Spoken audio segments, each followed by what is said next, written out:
মানুষ যায় বাজারের উদ্দেশ্যে, আর এখানে বাজার চলে আসে মানুষের উদ্দেশ্যে। একদিনের জন্য আপনি এখানে পেয়ে যাবেন সকল ধরনের পণ্য। মাহফিলকে কেন্দ্র করে বসেছে এখানে হাজারো দোকান। মেলার মতো মনে হলেও এটা কিন্তু আসলে মেলা না। গ্রামের মাহফিলটা অনেক ঘুরে দেখেছি। চলেন আজকে শহরের মাহফিল এক্সপ্লোর করা যাক।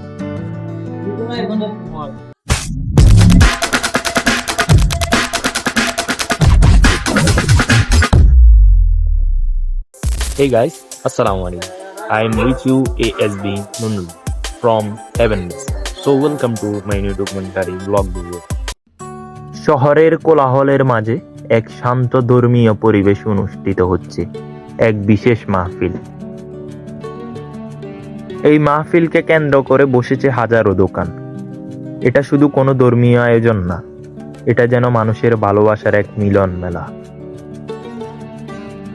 প্রতিটি মোড়ে মোড়ে দোকান বসেছে, সব দোকানিরা প্রস্তুতি নিচ্ছে আজকে রাতের জন্য।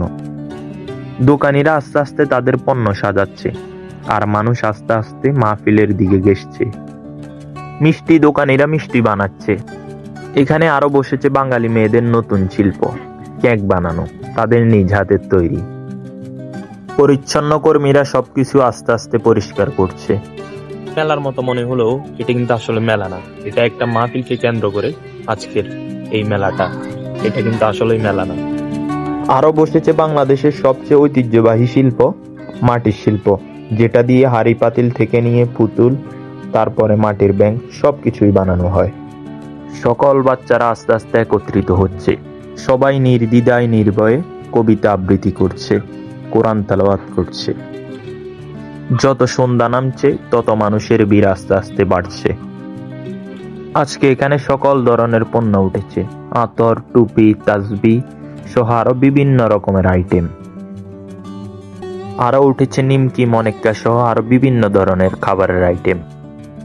দুঃখজনক বিষয় হলো মাহফিলের প্যান্ডেলে মানুষ নেই, কিন্তু দোকানপাটে মানুষের ভিড়ের অভাব নেই। দোকানদারদের সাথে কথা বলে জানলাম যে তারা নাকি প্রতিদিন মাহফিলে যায়, এদিকে না হয় ওদিকে। যেহেতু এটা মাহফিলের সিজন, প্রত্যেক জায়গায় মাহফিল থাকে একদিন না একদিন। আরো উঠেছে পকোড়াবাজি, চিংড়িবাজি, বিভিন্ন আইটেম। এরপর মিষ্টি পান, শাহি পান, জর্দা পান, রানী পান, আরো বিভিন্ন ধরনের পান। এইসব মাহফিল শুধু খাবারের দোকানে সীমাবদ্ধ নয়, আরো উঠেছে হাঁড়ি পাতিল থেকে নিয়ে নিত্য প্রয়োজনীয় সকল ধরনের পণ্য। এরপর উঠেছে মহিলাদের সকল ধরনের কসমেটিক আইটেম। আর এখানে সব থেকে ভিড় বেশি হচ্ছে এইসব কসমেটিক দোকানের সামনে, কারণ এইসব জায়গায় মহিলারাই বেশি আসে, পুরুষরা কম। এক এক করে আমি এখানকার সকল দোকান ঘুরে দেখেছি এবং তাদের সাথে কথা বলে দেখেছি। আরো রয়েছে ইসলামিক অনেক ধরনের বই, রয়েছে গল্পের বই, বাচ্চারা যেখানে ভিড় করছে। এখানকার দোকানদারদের সাথে কথা বলে জানলাম যে আজকে নাকি তাদের বেচা কিনা প্রতিদিনের তুলনা থেকে 3 গুণ 4 গুণ বেশি হয়, কারণ আজকে মানুষের সমাগম অনেক বেশি থাকে এসব মাহফিলে। এতটুকুর মধ্যেই সীমাবদ্ধ নয়, আরো রয়েছে ঘর সাজানোর জন্য বিভিন্ন ধরনের ফুল। এরপর উঠেছে বিভিন্ন ফ্লেভারের বিভিন্ন শাকছন্দের নতুন নতুন আতর। আজকের এই মাহফিলের সব থেকে বেশি ভিড় হচ্ছে খাবারের দোকান আর কসমেটিক দোকানগুলোর সামনে। যেমন ভিড় তেমনই দোকানিদের ব্যস্ততা। আরো উঠেছে নিত্য নতুন ডিজাইনের চামড়ার জুতা। ঘরবাড়ি সাজানোর জন্য এখানে উঠেছে 3D অ্যানিমেশনের অনেকগুলো দেয়ালিকা, যা রয়েছে বিভিন্ন সিনারি। আর এই দেয়ালিকাগুলোতে বিভিন্ন প্রাকৃতিক ছবি দিয়ে ক্ষান্ত রয়নি তারা। এগুলোতে দিয়েছে বিভিন্ন ধরনের বাণী এবং কি বিভিন্ন বড় বড় মানুষের বিভিন্ন লেখা। এরপর রয়েছে ঘরে ঢুকার বিভিন্ন দোয়া। এরপর ইংলিশ এবং বাংলায় অনেক ধরনের বাক্য, যা মন কেড়ে নেয় সবার। রাত যত গভীর হচ্ছে তত মানুষের সমাগম আস্তে আস্তে বাড়ছে, যেন সবাই কেনাকাটা করছে।